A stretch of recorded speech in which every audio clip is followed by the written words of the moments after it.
Hello guys, pag-usapan lang natin ang breaking news na exclusive nga guys na pinag-uusapan ng mga netizens at ng mga Katden fans. Sa solo era na ito, pinatunayan ni Catherine Bernardo na kaya niyang sumikat ng mas maliwanag kesa sa dati.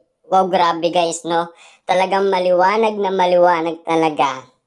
Dahil dumami ang mga endorsement ni Catherine Bernardo. Kitang-kita naman natin yan guys, no? Spotted na spotted yan. Dahil maraming nagtiwala sa kanya. At lalong-lalo na, di ba? Sa kanyang bagong pelikula na Hello, Love Again. Ibig sabihin pala nito guys, sa pagiging solo era ni Catherine Bernardo, na maliwanag na mas kumikita siya ng malaki kesa sa dati. Ang sabi pa nga dito guys, no, sa solo era na ito, pinatunayan ni Catherine Bernardo na kaya niyang sumikat ng mas maliwanag kesa dati. Mula noon, siya ay teenager, naging starfall na si Catherine sa mga Christmas ID ng ABS-CBN. Pero ngayon, taon, iba na talaga ang eksena.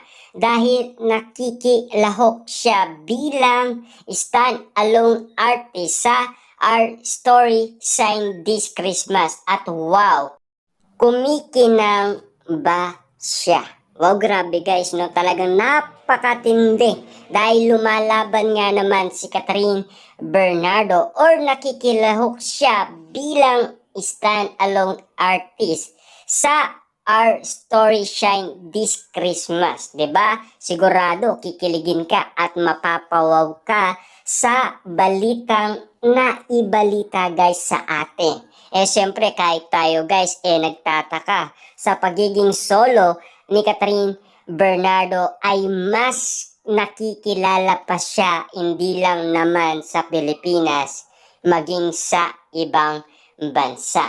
Sa nakakaawang ngiti at nakakaningning na enerhiya, siya talaga ang perpektong sagisag na saya at init na dulot ng Pasko sa isang eksena mula sa opisyal na video ng music. Ang Asia Superstar ay isang tanawin upang makita nang ipakilala niya si April Doria, isang warrior igit pa sa nakilala ng mga mata ang sukatan na tunay na kagandahan. She said, delivering the heartfelt message of this year Christmas ID, which is celebrating the inspiring story of ordinary kapamilya. Walang iba guys kundi si Catherine Bernardo. Kitang-kita naman natin guys, no? Pinapatunayan ng ABS-CBN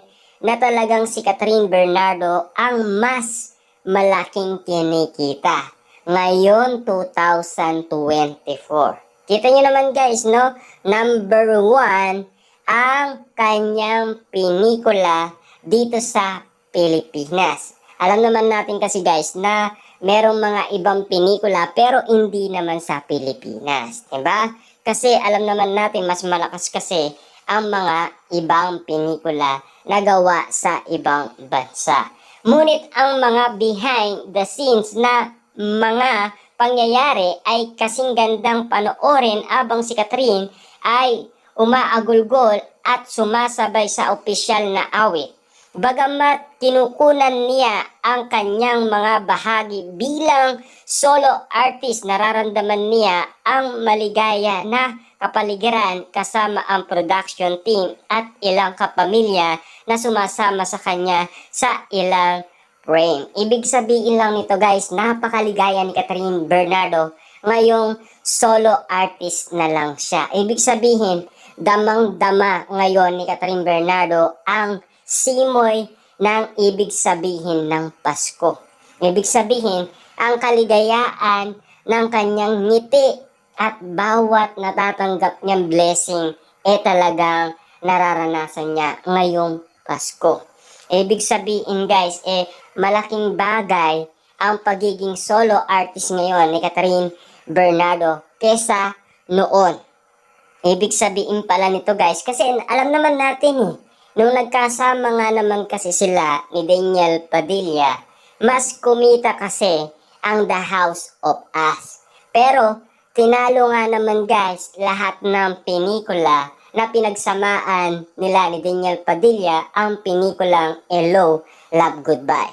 Diba? At siyempre, mas tinalo pa ng pelikulang Hello, Love Again lahat ng pelikulang nagawa nila ni Daniel Padilla. Kitang-kita naman natin guys, talbog lahat yan. Diba? Kaya nga naman guys, mas kumikita nga naman kasi si Catherine Bernardo ngayong solo artist na lang siya. At alam naman natin yan guys, no? Maraming nagtitiwala. Kasi kita nyo naman guys, naging number 1 siya sa Instagram noon. At naging top celebrity si Catherine Bernardo. At siyempre, sa kanyang pelikula na A Very Good Girl, Akot Award na naman si Catherine Bernardo. Diba?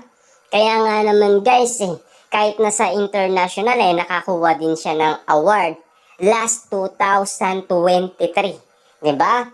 Sa South Korea, kitang-kita naman natin dahil nagpaalam pa daw siya kay Daniel Padilla sa BGC, sa kanyang mismong kondominyo.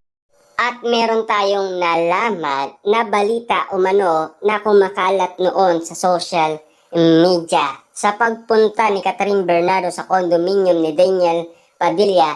Doon na mismo sila nagkaiwalay. Kasi iniiram nga naman kasi ni Catherine Bernardo ang cellphone ni Daniel Padilla, kaso nga lang hindi niya binigay. Ibig sabihin yan guys, meron talagang sinisikreto si Daniel Padilla. Kaya nga naman guys, nagkalabuhan sila diba? Kaya nga naman nagkaiwalay sila Kaya nga naman sinasabi ni Catherine Bernardo lahat ng mga lihim at kalokohan ni Daniel Padilla.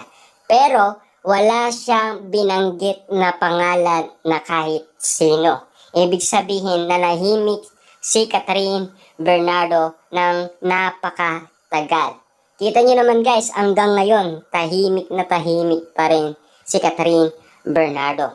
Kita nyo naman guys, magkaiba lahat ng mga nangyari. Ibig sabihin, lahat ng mga masasayang pangyayari ngayon sa buhay ni Catherine Bernardo ay napakaligaya niya.